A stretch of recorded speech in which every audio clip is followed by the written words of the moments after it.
पिता चलाते थे पान की दुकान, बेटे को खरीदने के लिए लगी बड़ी बड़ी टीमों की लाइन। राज कुंद्रा ने एक झटके में बदल दी गरीब की किस्मत, बेटा एक झटके में बन गया करोड़पति। गंभीर की थी नजर, धोनी भी करना चाहते थे टीम में शामिल। राजस्थान ने ऐसे जीती बोली और दिल, 20 लाख बेस प्राइस वाले प्लेयर के लिए लगा दिया करोड़ों की बोली। ग्लव्स खरीदने तक के नहीं होते थे पैसे, कोच ने खिलाया और खेलना सिखाया। गरीबों की जिंदगी पल भर में कैसे पलट देता है आईपीएल, सबूत देख लीजिए। आईपीएल में अचानक कुछ फ्रेंचाइज ने ऐसा फैसला लिया जिसने रातों रात सबका दिल जीत लिया। कुछ गरीबों पर इतने पैसों की बारिश हो गई कि गिनते गिनते थक गए। रातों रात उन्हें कुछ फ्रेंचाइज ने मालामाल कर दिया, जिसने साबित कर दिया कि आईपीएल भारत के गरीब परिवारों से आने वाले प्रतिभाओं को निखारने में सबसे बड़ा योगदान दे रहा है। आज हम एक ऐसे खिलाड़ी के बारे में आपको बताने जा रहे हैं जो 48 घंटे पहले एक पान बेचने वाले बेटे के रूप में जाना जाता था। इतना गरीब था कि उसके पास रहने और खाने के लिए कभी ठीक ठाक व्यवस्थाएं भी नहीं थी, लेकिन अब उसे करोड़पति कहकर दुनिया पुकारने लगी। इस आईपीएल ऑक्शन में उसे इतना पैसा मिला कि सुनने और देखने वाले भी हैरान रह गए। इस अनकैप्ड इंडियन बैट्समैन को साल 2008 के चैंपियन राजस्थान ने कुल 5 करोड़ 80 लाख रुपए में खरीदा है, जबकि उसकी बेस प्राइस थी सिर्फ 20 लाख रुपए।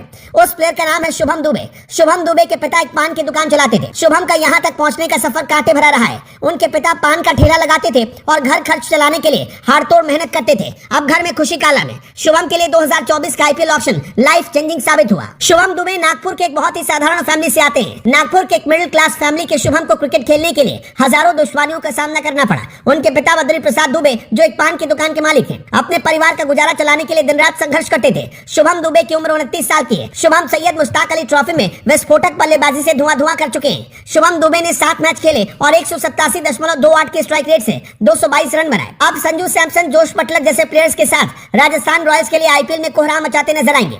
राजस्थान रॉयल्स में शामिल होने के बारे में बात करते हुए शुभम ने कहा कि यह हैरान करने वाला था, क्योंकि उन्हें किसी भी फ्रेंचाइज से इतनी बड़ी रकम की उम्मीद नहीं थी। जैसे ही 5 करोड़ 80 लाख रुपए की बोली लगने की खबर शुभम दुबे तक पहुंची, वो खुशी से झूम उठे। उन्होंने कहा, मुझे नीलामी में चुने जाने की उम्मीद नहीं थी, सच कहूं तो, हालांकि मुझे इतनी बड़ी रकम की उम्मीद भी नहीं थी। शुभम दुबे की असली कहानी जब आप सुनेंगे तो आपकी आंखों से पानी आ जाएगा। कभी पान की दुकान चलाने वाले पिता के बेटे शुभम के पास दास्ताने खरीदने तक के पैसे नहीं होते थे। ऐसे वक्त में उनके गुरु कोच सुदीप जायसवाल ने उन्हें विदर्भ की टीम में शामिल करने के लिए काफी मेहनत की। उनके कोच सुदीप ने उनकी फैमिली को कन्विंस किया और बेटे को क्रिकेट के मैदान पर उतारा। कोच सुदीप ने शुभम को एक नया बल्ला और किट तोहफे में दी। अंडर 19, अंडर 23 और ए डिवीजन टीमों के लिए प्लेइंग 11 में शामिल किया। सिर्फ शुभम दुबे ही नहीं, बल्कि समीर रिजवी भी ऐसे गुमनाम चेहरे रहे जिनकी सिर्फ एक रात में किस्मत बदल गई और गरीबी करोड़पति में बदल गई। आईपीएल में सिलेक्ट किए गए नए चेहरों के बारे में आपके क्या विचार है, हमें कमेंट बॉक्स